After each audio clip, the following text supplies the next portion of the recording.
विश्वानि देव सवितर्दुरितानि परासुव यद्भद्रं तन्नयासुव। शांति शांति शांति।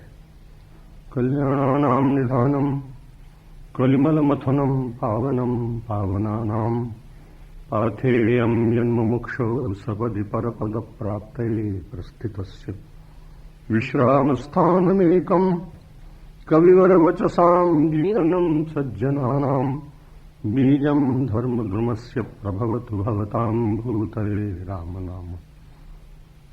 यस्याङ्के च विभाति भूधरसुता देवापगामस्तके भाले बालविधुर्गले च गरलं यस्योरसुव्याघ्रात् सूर्यम्भूतिविभूषण सुरवर सर्वाधिपः सर्वदा सर्वा सर्वगतः शिवः शशिनिभः श्रीशङ्करः पातु माम्।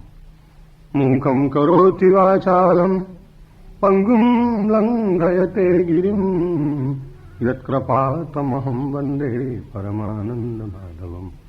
वसुदेवसुतं देवं कंसचाणूरमर्दनं देवकी परमानन्दं कृष्णं वन्दे जगद्गुरुं। नमो ब्रह्मण्यदेवाय गो ब्राह्मणहिताय च जगद्हिताय कृष्णाय गोविन्दाय नमो नमः। नारायणं नमस्कृत्य नरं चैव नरोत्तमं देवीं सरस्वतीं व्यासं ततो जयमुदीरयेत्। परम सम्माननीय उदार हृदय सात्विक संस्कारों से संपूर्ण मंडित आदरणीय श्री बी के बाबू जी, सम्माननीय विवेक वैराग्य संपन्ना सरला जी, अनेक संस्थाओं के अधिकारीगण, कला मंदिर ट्रस्ट के अधिकारीगण, पत्रकार बंधुओं, सम्माननीय सुधी श्रोता बंधुओं और मातृशक्ति, पुनः हम सब लोग अपनी आध्यात्मिक 1 घंटे की यात्रा में लोक का विस्मरण कर आंतरिक लोक की पवित्र पगडंडियों पर चलने का प्रयास करें। राजमार्ग मिलना तो अभी बहुत दूर है, इसलिए मैं उन्हें पगडंडियां ही कहता हूं, लेकिन प्रत्येक पगडंडी धीरे धीरे राजमार्ग की ओर व्यक्ति को ले जाती है और पगडंडी पर चलने वाला व्यक्ति राजमार्ग पर चलते समय पगडंडी का विस्मरण नहीं करता है। उसे स्मरण रहता है कि यदि ये पगडंडियां न होती तो मुझे राजमार्ग कहां से मिलता। ठीक इसी प्रकार से साधना के क्षेत्र में सामान्य सी साधनाएं व्यावहारिक जगत से ऊपर उठते हुए आध्यात्मिक आलोक में जीने का सद्भाव और विश्वास लेकर जब चलता है साधक, तब वे साधारण सी पगडंडियां उसे भक्ति के राजमार्ग पर स्थापित करके जीवन के चरम उद्देश्य तक उसे पहुंचा देते हैं। आइए उस यात्रा में चलने से पूर्व उस यात्रा के सर्वस्व जिनके लिए हम सब अपने जीवन को प्राप्त करके यहां आए हैं, अपने अपने आराध्य का चिंतन करें। किंतु मैं यहां भगवान का स्मरण राम के रूप में कराता हूं। आप उसके भीतर अपने अपने इष्ट देव का दर्शन कर सकते हैं। श्री राम जय राम जय जय राम, श्री राम जय राम जय जय राम, श्री राम जय राम जय जय राम,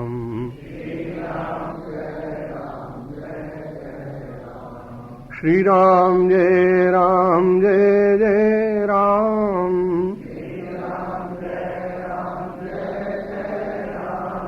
श्री राम जय राम जय जय राम,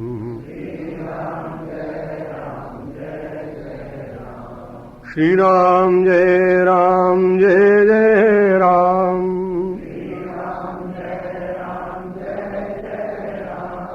श्री राम जय राम जय जय राम।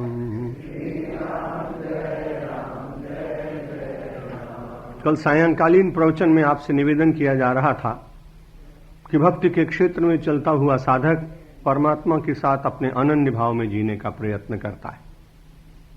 संसार की वस्तुओं में मिश्रण हो सकता है, लेकिन भक्ति में मिश्रण व्यक्ति को दुखद होता है और उस मिश्रण के कारण फिर वो अपने जीवन की आध्यात्मिक प्रगति को प्राप्त नहीं कर पाता।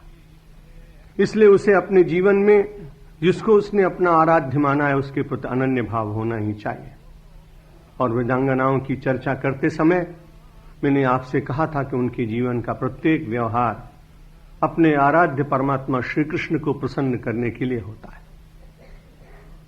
वे बहुत सुंदर दिखाई पड़ती हैं, चित्रों में भी आपने उनको देखा है, और अभी जो रामानंद सागर का श्री कृष्ण सीरियल चल रहा है उसमें भी आपने उन सब गोपियों को कई बार आधुनिक दृष्टि से जैसे आजकल के लोग दिखाते हैं दिखाने का प्रयत्न किया होगा।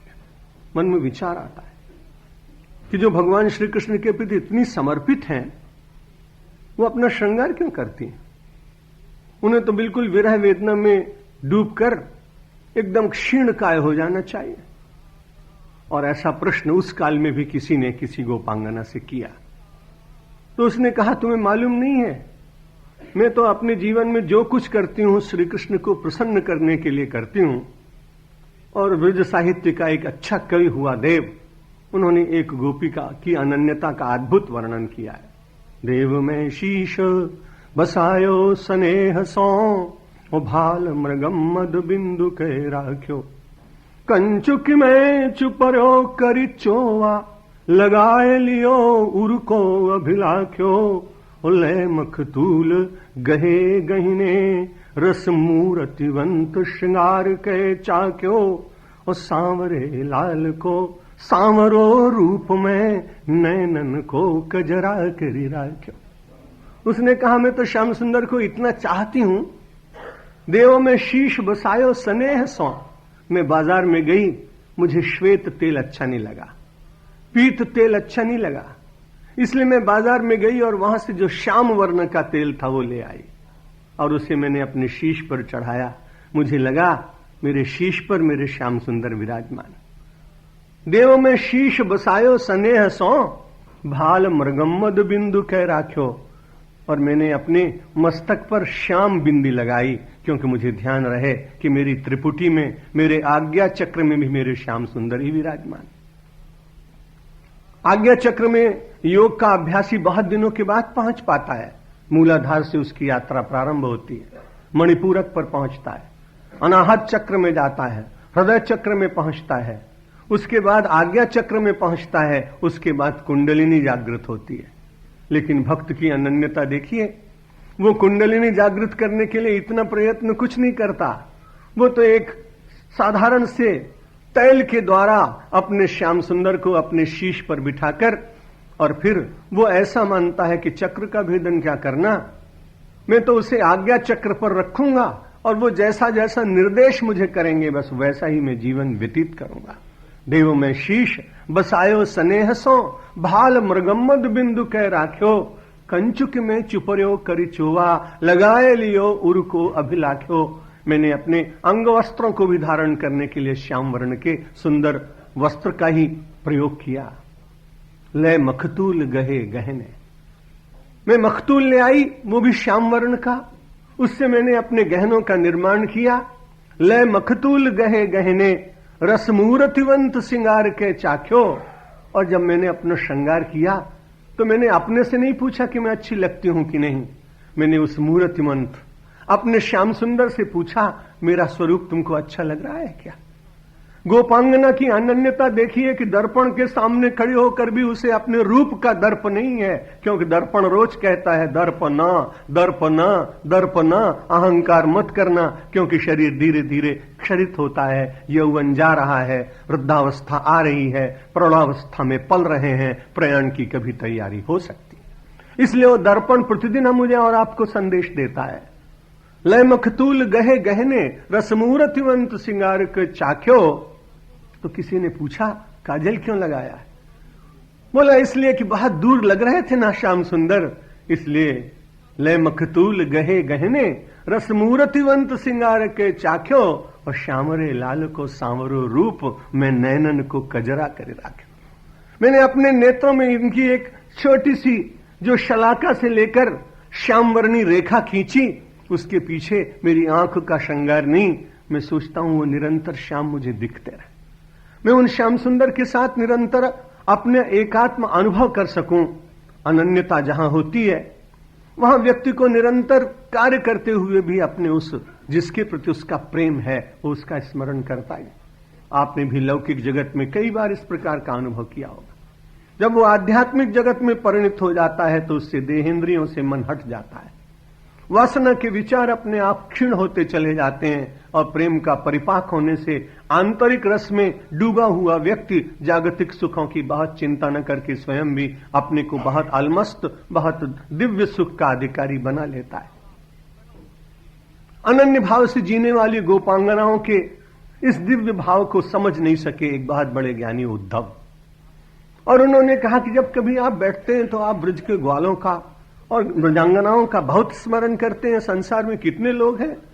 भगवान श्री कृष्ण ने कहा तुम उनकी अनन्यता समझ नहीं सकते। उनके प्रेम में कितनी कसक है, कितनी पीड़ा है, कितना उसके भीतर आवाहन है, इसका अनुमान तुम्हें नहीं हो सकता। इसलिए एक बार जाओ तो सही।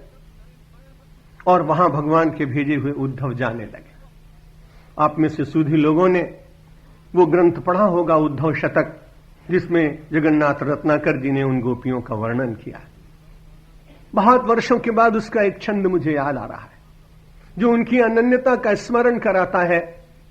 सौभाग्य था मेरा कि मुझे राजर्षि पुरुषोत्तम दास टंडन का विद्यार्थी बनने का सौभाग्य मिला, और प्रयाग में जब मैं साहित्य रत्न में पढ़ रहा था लगभग 48 वर्ष पूर्व, तब वे मेरे उस विद्यापीठ के संचालक थे। और हम लोगों को कभी कभी, क्योंकि कांग्रेस का इतना बड़ा काम उनके ऊपर था, अध्यक्ष भी शायद उसी साल चुने गए, लेकिन हम सब लोगों के बीच में कभी आते और कभी साकेत पढ़ाते और कभी उद्धव शतक पढ़ाते।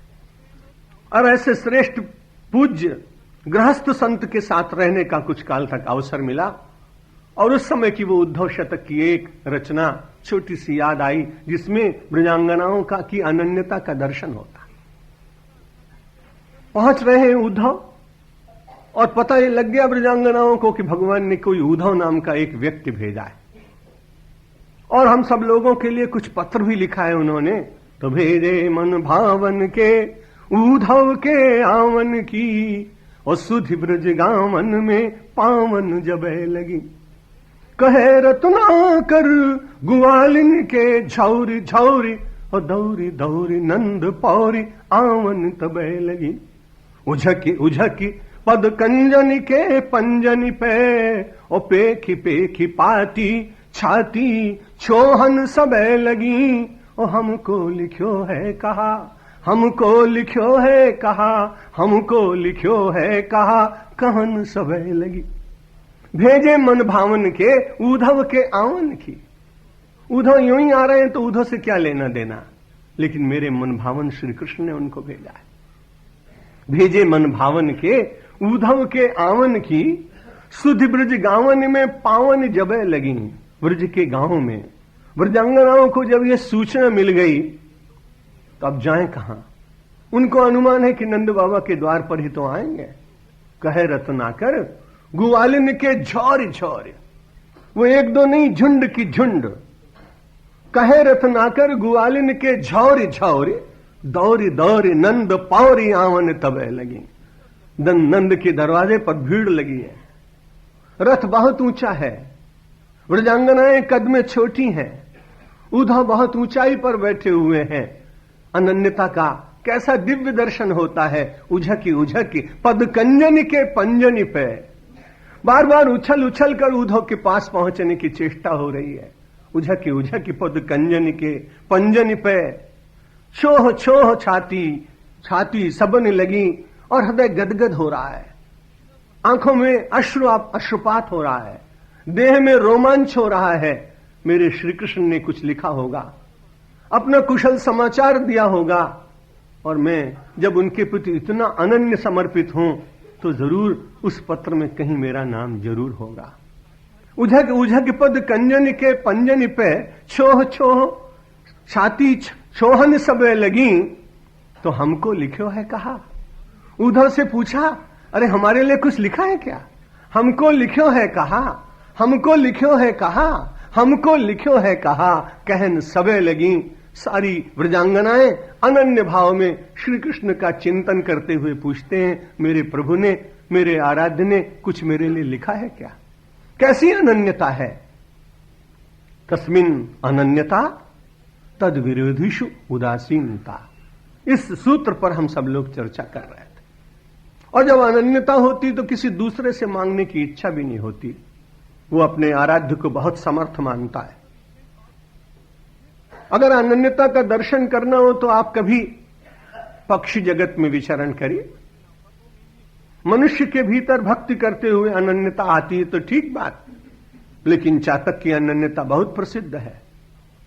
गंगा का पावन प्रवाह है, वृक्ष की शाखा है, शाखा की छाया गंगा की और गंगा के नीर तक पहुंचती है। इतनी उसकी दीर्घ, उसकी बहुत बड़ी जो वृक्ष के साथ में जो उसकी शाखा है बहुत दीर्घ है, और उस शाखा के ऊपर बैठा हुआ है चातक।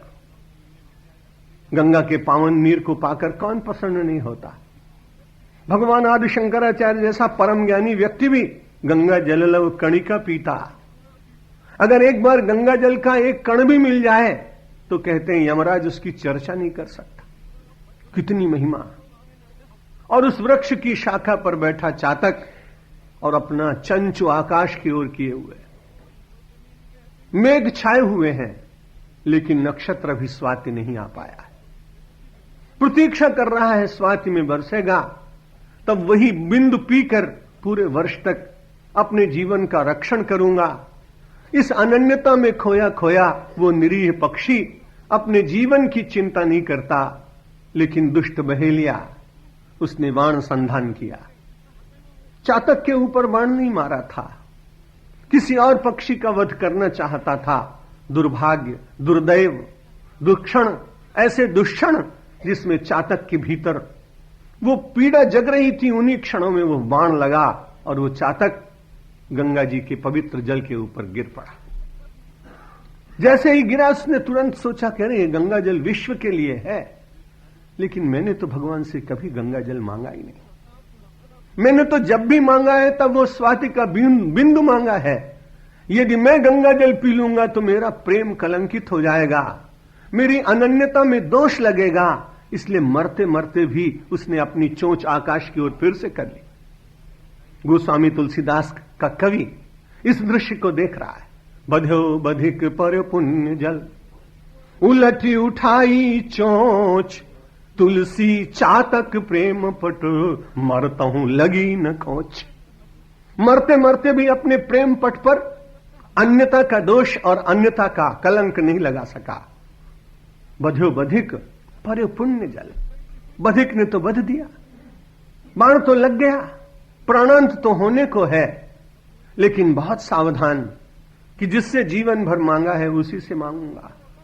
जिह जाचत जाचकता जरि जाए, सो मांगहु दीन दयालय सो। जिससे मांगने से सदा के लिए मांगना ही भस्म हो जाता है, ऐसे परमात्मा से ही मांगना चाहिए। भक्त का ऐसा अनन्य भाव होता है। बधु बधिक पर पुण्य जल, उलट उठाई चोंच। उसने कहा नहीं नहीं गंगा क्षमा कर दो, तुम विश्व के लिए तुम आराध्या हो, पूज्य हो। यमराज से तुम बचाती हो, लेकिन मुझे तो यमराज का डर ही नहीं है, क्योंकि जब तक मुझे मेरा आराध्य न मिल जाए, अगर यमराज भी मुझे ले जाए तो कभी तो छोड़ेगा, कभी तो बंधन मुक्त होऊंगा। और जब भी बंधन मुक्त होऊंगा तो एक बार नहीं 100 बार आने के बाद भी स्वाति बिंदु से ही अपनी आकांक्षा की पूर्ति करने का प्रयत्न करूंगा। बधो बधिक पर पुण्य जल, उलटी उठाई चोंच, तुलसी चातक प्रेम पट। तुलसीदास जी महाराज ने कहा, अरे चातक का प्रेम पट कैसा दिव्य है। मुझे ऐसा लगता है कि चातक और कबीर दोनों एक साथ चल रहे हैं। कबीर भी कहता है, दास कबीर जतन ते ओढ़ी, ज्यों की त्यों धर दीनी चदरिया, राम नाम रस भीनी चदरिया। और चातक भी कहता है, गंगा का पवित्र जल दुनिया के लिए हो सकता है, मैं तो अपनी उस प्रतिज्ञा का पालन करूंगा जिसके प्रति मेरे मन में अनन्य भाव। बधो बधिक पर पुण्य जल, उलटी उठाई चोंच, तुलसी चातक प्रेम पट, मरतहु लगी न खोच। मृत्यु को स्वीकार किया, लेकिन उसमें कहीं अन्यथा का दोष और उस कलंक का धब्बा उसने लगने नहीं दिया। देवर्षि नारद कहते हैं, निष्ठा यदि व्यक्ति की जग जाती है तो परमात्मा उसका निश्चित रूप से रक्षण करता है।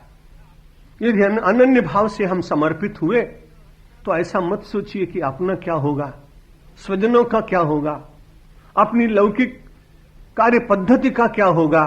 फिर तो गोस्वामी तुलसीदास जी कहते हैं, करऊं सदा तिन कर रखवारी कि जिमी बाल कहीं राख महतारी। उन अनन्य लोगों का मैं ऐसे रक्षण करता हूं जैसे बालक की रक्षा उसकी मां करती। छोटा बालक अपना कोई प्रस्ताव नहीं रखता है, मां स्वयं बार बार विचार करती इसकी क्या आवश्यकता है, इसे दुग्ध देना है, रस देना है, औषधि देनी है, वस्त्र देना है, इसे शयन की व्यवस्था करनी, इसे पालने पर झुलाना है। ये सब काम कौन करता है? बालक तो बहुत मस्त, बहुत निश्चिंत है, लेकिन ये सारी व्यवस्था मां करती है। अनन्यता का बड़ा लाभ है। एक बार भगवान के ऊपर समर्पित कर अपने को देखने का प्रयत्न तो कीजिए। विज्ञापन वाले लोग भी कहते हैं कि एक बार तो आप उसे सेवन कीजिए, और आप करते हैं तो उसके बाद आप अभ्यासी हो जाते हैं। मैं भी आपसे कहता हूं, एक बार अनन्यता का सुख तो देखिए, उसके बाद आप निश्चिंत जीवन व्यतीत करेंगे, और जो आपकी सबसे बड़ी समस्या चिंता, वो चिंता आपसे हट जाएगी। यदि इतनी सरलता से आप निश्चिंत जीवन जीने का अधिकार प्राप्त कर रहे हो, तो आपकी कितनी औषधियों का व्यय बच जाएगा। कितनी बार आप जो सुखद नींद के अभ्यासी नहीं रह पाते हैं, उससे आपको छुटकारा मिल जाएगा। लौकिक लाभ भी है, आध्यात्मिक लाभ तो उसका है ही कि आप निरंतर अपने को किसी की छत्र छाया में अनुभव करते हैं। आपको ऐसा लगेगा ही नहीं कि मैं अकेला हूं। एको हम असहायो हम कृशो हम अपरिच्छदः स्वप्ने एवं विधा चिंता मृगेंद्र से न जाए थे। जंगल में आपने सिंह को दहाड़ते हुए देखा होगा, जू में तो आपने कई बार देखा होगा। हमारे बाबूजी और सल्ला जी कई बार विश्व प्रवास पर जाते हैं। आपने तो अनेक बार नैरोबी का वो नेशनल पार्क देखा होगा, जहां एक दो नहीं सैकड़ों सिंह बड़ी मस्ती से घूमते रहते हैं। मुझे भी विश्व प्रवासी होने के कारण वो सब कई बार देखने का अवसर है। जब जब कभी वो सिंह का दर्शन करता हूं तो मुझे लगता है बड़ा कितना इसके भीतर आत्मविश्वास कितना है।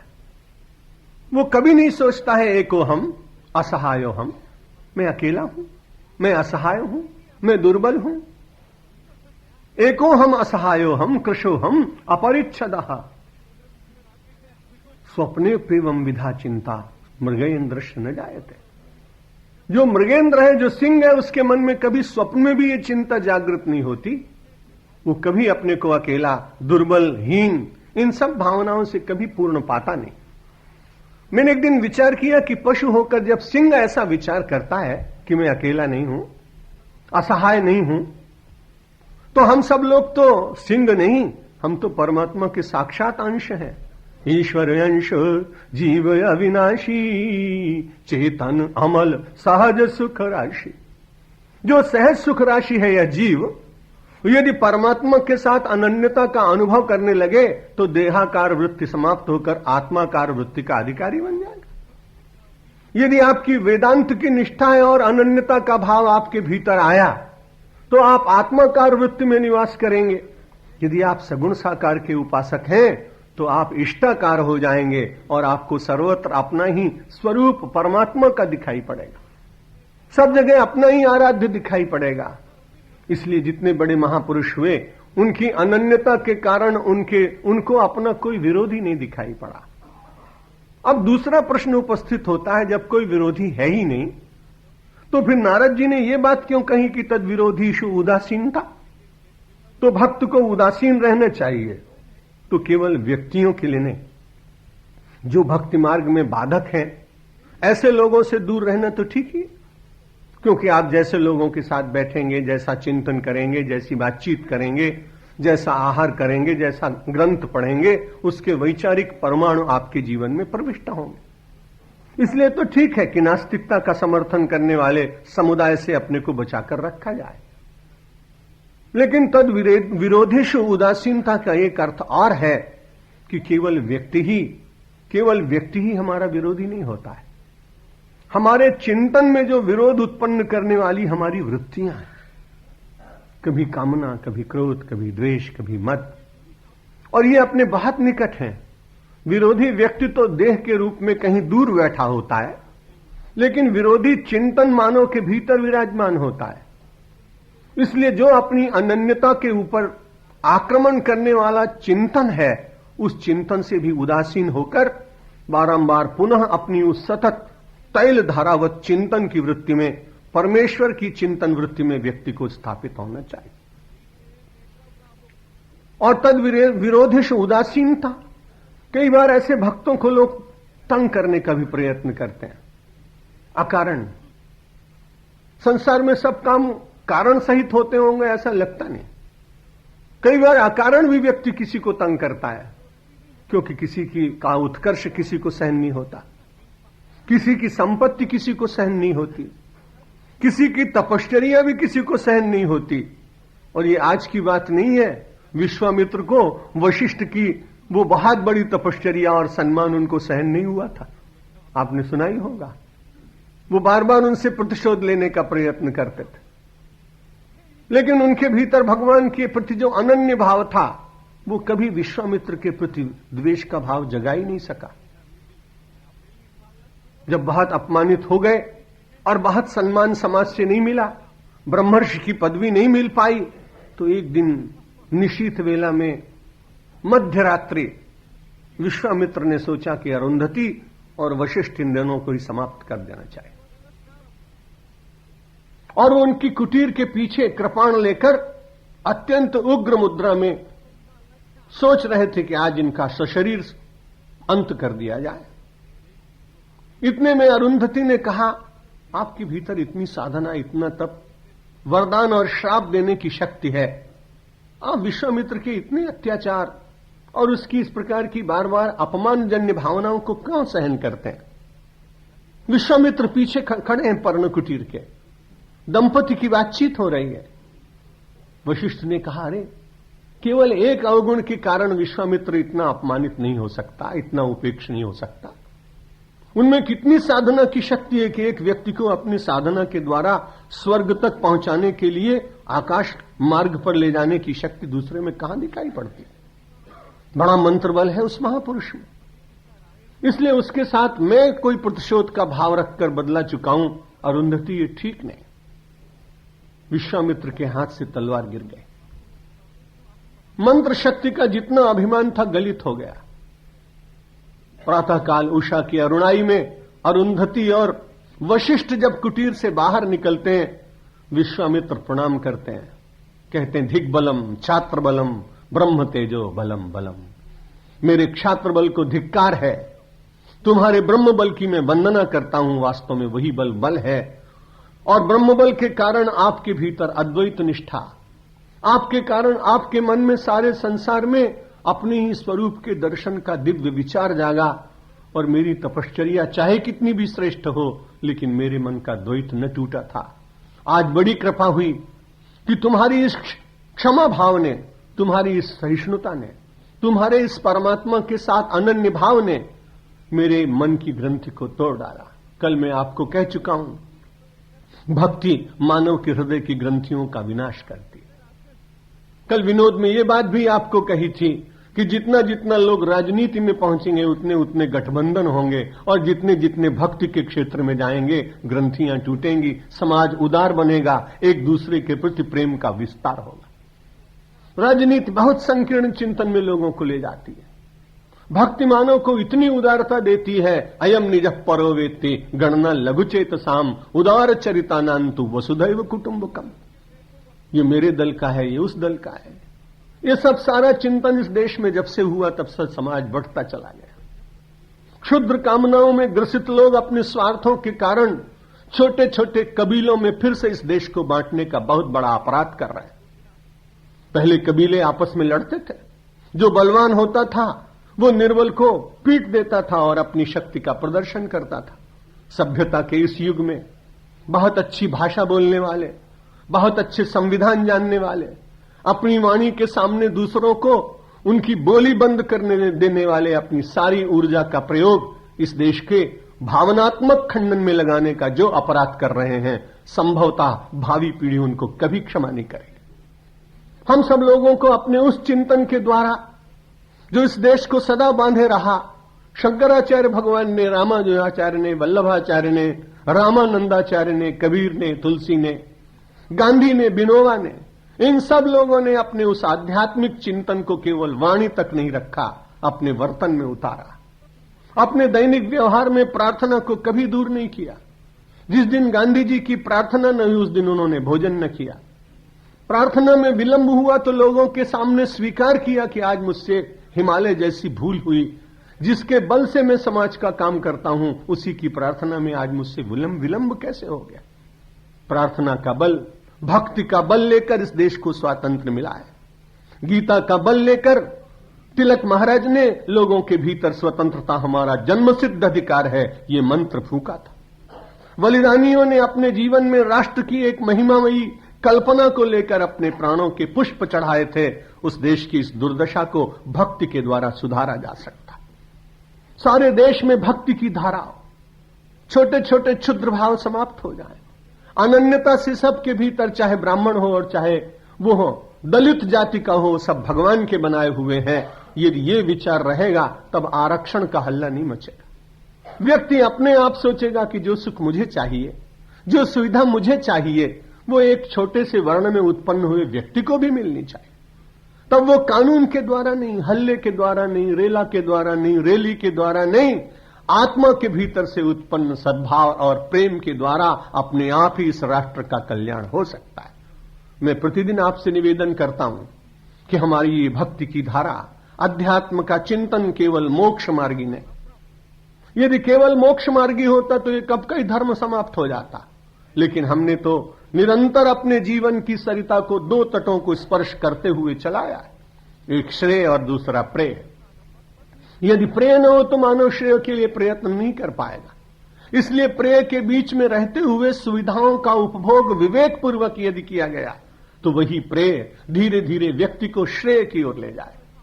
और प्रेय और श्रेय की दो तटों को स्पर्श करती हुई ये जीवन की सरिता अंततो गत्वा अपने परमाराध्य परमात्मा को प्राप्त कर धन्यता का अनुभव करेगी। देवर्षि नारद ने केवल राष्ट्र का चिंतन इन सूत्रों के द्वारा आध्यात्मिक नहीं कराया, बल्कि उन सूत्रों के पीछे बड़ा भाव है, समग्रता का दर्शन है, मानव की चेतना का जागरण है, दुर्बलताओं का दमन है, दीप्ति को प्रकट करने का सद्भाव है, अध्यात्म के सूर्य के प्रकाश में जीने का एक पौरुष दिखाई पड़ता है।